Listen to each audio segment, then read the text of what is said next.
안녕하세요. 모건대학교 컴퓨터 미디어 학부 및 수강생분들. 2020년도 2학기 정보보호 개론 과목을 맡게 된 김현진이라고 합니다. 만나 뵙게 돼서 반갑습니다. 지금 전국적으로 코로나 바이러스가 다시금 난리가 났죠. 대전에서도 많이 나오고 있어서 여러분들 건강 상태 주의하시고 건강에 염려되는 일 없기를 바랍니다. 1학기에 이어서 2학기도 비대면 강의로 진행이 되는데요. 직접 얼굴을 뵙지 못하는 게 매우 아쉬운데 얼른 사태가 진압돼서 여러분들과 하루빨리 마주하길 바랍니다.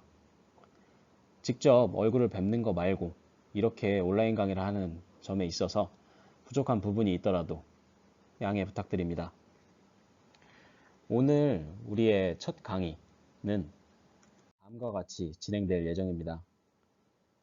강의에 대한 오리엔테이션으로 강의 소개와 그리고 강의 계획을 설명드리는 걸로 마무리하도록 하겠습니다.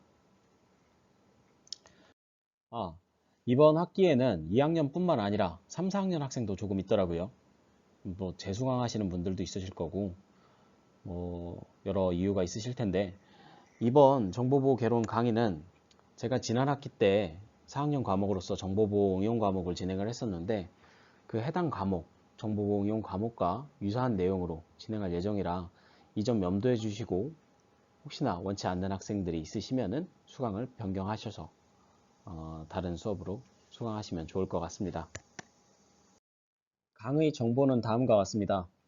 정보보호 개론 과목으로서 인터넷상에 널리 사용되고 있는 보안 기술을 이해하고 적용 방법을 학습하는 데 의의가 있습니다. 주로 암호학에 포커스를 맞출 거고요. 암호학뿐만 아니라 암호통신까지 같이 커버를 하여 강의를 진행할 계획입니다. 실제 강의 시간은 금요일 오후 7, 8, 9 교시에 진행할 예정입니다만 코로나 바이러스로 인해서 아마 당분간은 온라인으로 강의가 지속될 듯 해요. 이는 변경이 되면은 바로 공지를 드리도록 하겠습니다. 온라인 강의의 장점, 그야말로 편의성이잖아요. 언제 어디서든 원하는 시간대에 들을 수 있도록 하는 게 그야말로 장점이라고 생각이 돼서 저는 실 강의 요일인 금요일 날 강의를 개시를 할 것이고요. 그 다음 주 목요일 오후 11시 50분까지 개시할 예정입니다. 즉 일주일간의 강의를 들을 수 있는 시간을 드리는 거예요. 그리고 온라인 강의를 모두 다 들으면 자동으로 출석 처리를 할 겁니다.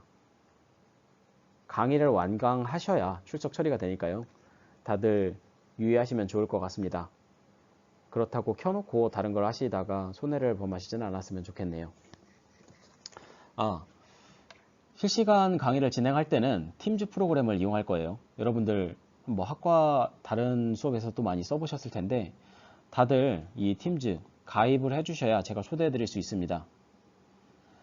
총 수강 인원이 오늘자 49명이었는데요. 그중 3분은 검색이 안 돼서 초대가 안 되고 있어요. 그러니까 다들 가입을 해 주시되 가입을 하실 때는 자신의 학번을 통해서 가입을 하셨으면 좋겠습니다. 말씀드렸듯이 제 이름은 김현진입니다. 이메일 주소는 다음과 같고요. 대부분의 공지는 문자를 통해서 연락을 드릴 거예요. 그리고 더불어서 사이버 캠퍼스 내 공지사항을 통해서 같이 전파를 드릴 계획이고요. 여러분들께 변경사항이 있으면 강의에서 말씀을 드리거나 혹은 문자로서 연락을 드리도록 하겠습니다. 그리고 과제 제출은 이메일로 받을 예정이고요. 과제를 제출하실 때는 이 다음과 같은 형식을 꼭 지켜주셨으면 좋겠습니다.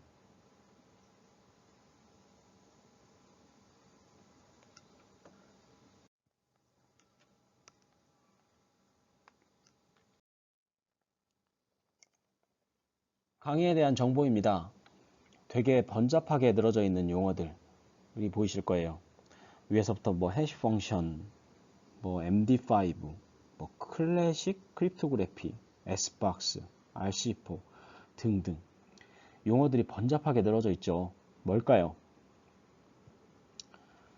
정보 보안, 어느 정도 지식이 있으신 분들은 몇 가지 용어들은 익숙하실 겁니다.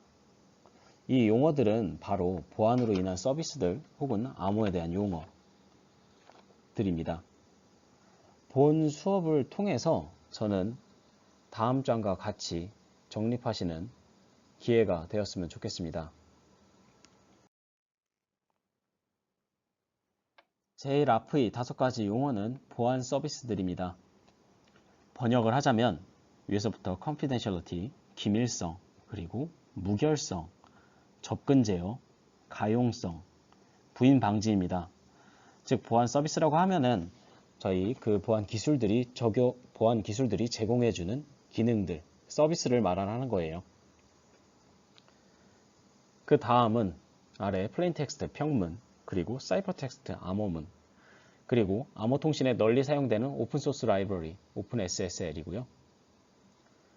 그 다음은 고전 암호, 그리고 암호학적 요소에 속하는 대체, substitution, 그리고 전치, transposition, 그리고 고전 문자 암호의 해독을 위한 코드북입니다.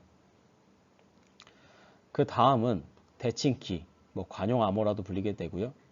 비밀키 암호입니다.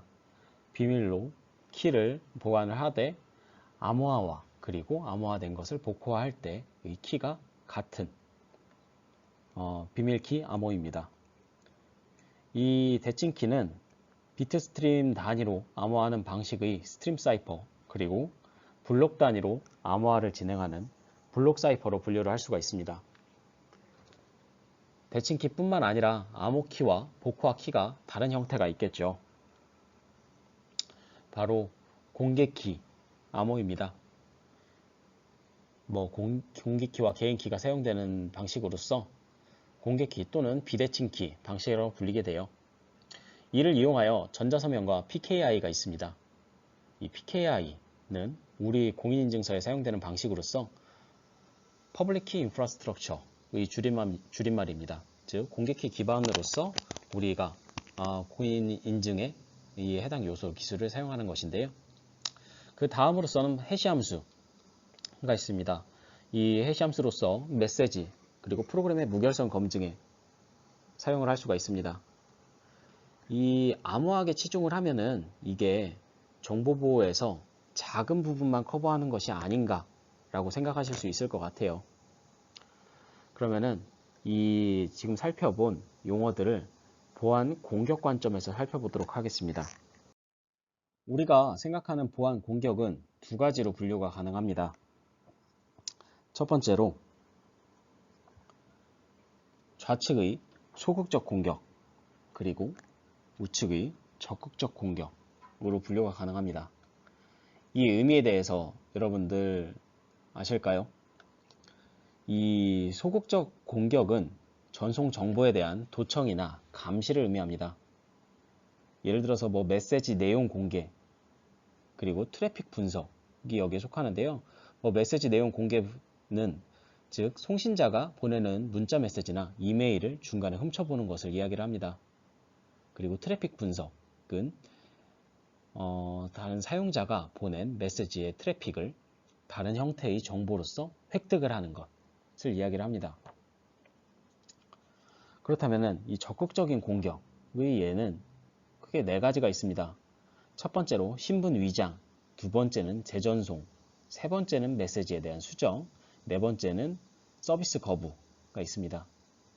적극적 공격의 이 신분 위장은 하나의 실체가 다른 실체로서 행세를 하는 거예요. A와 B 간의 통신을 하려고 했을 때 A에게 내가 B다, 즉 다른 사용자 C가 내가 B다 라고 행세를 하는 거예요. 재전송 공격은 이제 데이터를 수동적으로 획득을 합니다. 그 다음에 비인가된 효과를 얻기 위해서 다시금 재전송을 하는 것이에요. 메시지 수정은 단순히 적법한 메시지 일부가 불법으로 수정되거나 메시지 전송이 지연되어 순서가 바뀜으로써 비인가된 결과를 만들어내는 것입니다. 서비스 거부 공격은 Denial of Service, 도스 공격이라도 불리게 되는데 통신 설비가 정상적으로 사용이나 관리되지 못하도록 하는 거예요. 보통 이 소극적인 공격은 탐지가 어렵지만 예방은 가능하다고 합니다. 반면에 이 적극적인 공격의 경우에는 완전한 예방이 어려운데 이는 물리적 혹은 소프트웨어, 네트워크 취약점 때문입니다. 앞서 말씀드렸던 소극적인 공격은 그 전 페이지에서 말씀드렸던 기밀성과 연관이 됩니다. 이는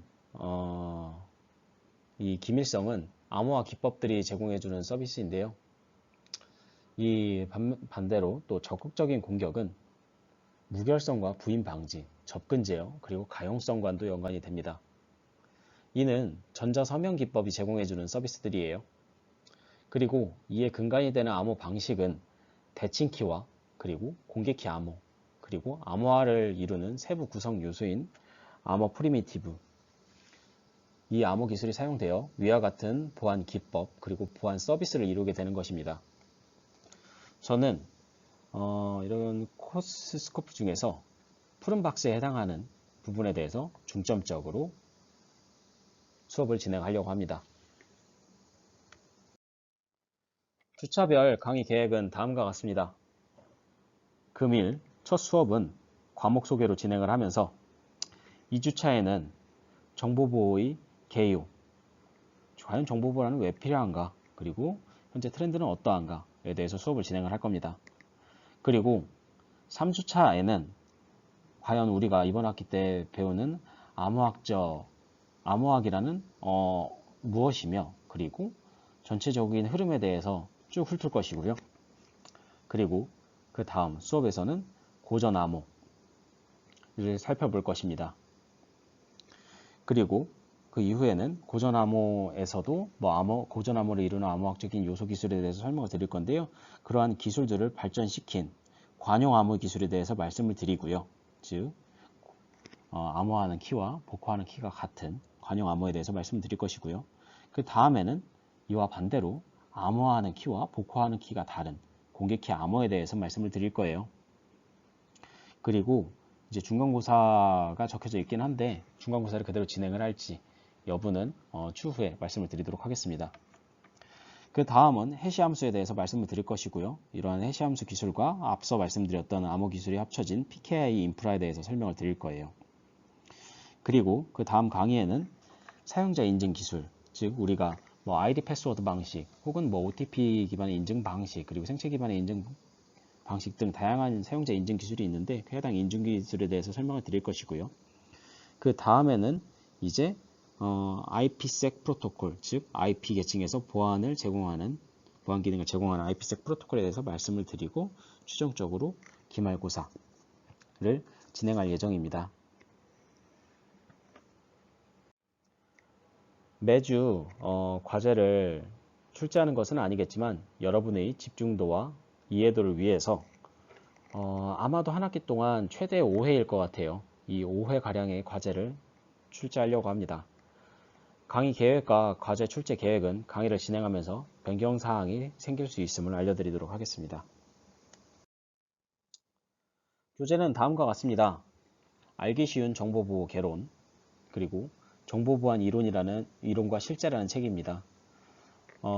이 정보보호 개론 이 책에 초점을 맞추고 정보보안 이론과 실제 과목은 암호학적인 보충 요소가 있어서 적었습니다.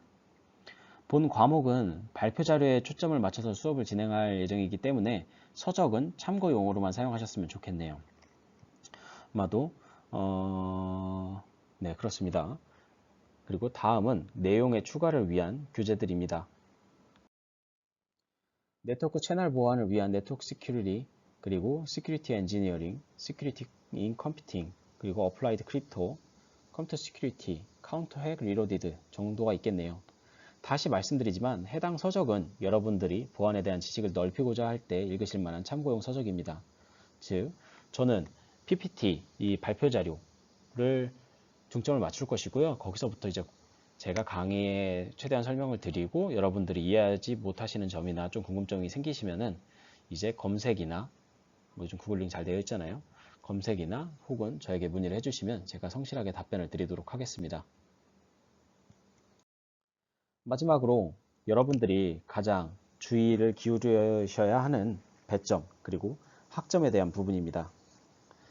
학점은 4개 항목으로 매겨질 겁니다. 일단 예정되어 있는 중간고사 30%, 그리고 기말고사 30%입니다. 시험은 큰 주제의 문제로서 최대 5가지 큰 문제로 출제를 할 것이고요. 그 이하의 가지 문제로 최대 3개를 출제할 계획입니다. 뭐 최대 문제는 15개라는 이야기죠. 그리고 뭐 여러분들이 뭐 시험을 보실 때 시험지에 적은 여러분들이 답안 분량이 많다고 점수를 잘 드리거나 하지는 않기 때문에 답안지는 뭐 앞뒤 한 장으로 제한할 계획입니다. 오프라인일 경우에요. 뭐 온라인일 경우에는 아마도 팀즈 프로그램 내에 시험 출제 기능을 이용할 예정입니다. 그리고 과제는 30%입니다. 뭐 조사, 그리고 분석에 대한 내용, 그리고 이론에 대한 프로그래밍, 구현에 대한 과제를 출제하려고 합니다. 이는 과제 게시판에 올려드리도록 하겠습니다. 그리고 출석은 3회 누적 시에 성적 100점 만점을 기준으로 1점씩 감점하도록 하겠습니다. 결석 2회는 괜찮습니다. 하지만 3회부터는 차감할 거고요. 우선은 온라인 강의 수강도 여기에 포함이 돼요. 그러니까 온라인 강의 수강을 성실하게 해주시고요. 그리고 이제 이후에 진행할 뭐 실시간이나 라이브 강의에서도 이 점 유의하셔서 출석을 하시면 될 것 같습니다. 이 F학점은 주요 시험을 결석할 때 드리는 걸로 할 거예요. 뭐 많지 않으시겠죠? 중간 그리고 기말고사 그리고 결석 그리고 수업 시스템 수업 시수의 4분의 1 이상을 결석한다면은 F학점 처리를 할 겁니다. 16주 수업 기준 5번을 넘길 경우 F학점을 받으실 수 있으니까요. 여러분들 주의 바랍니다. 이 오리엔테이션이었는데 너무 긴 시간 동안 주절주절 했나 싶습니다. 주절주절 이야기를 많이 했네요.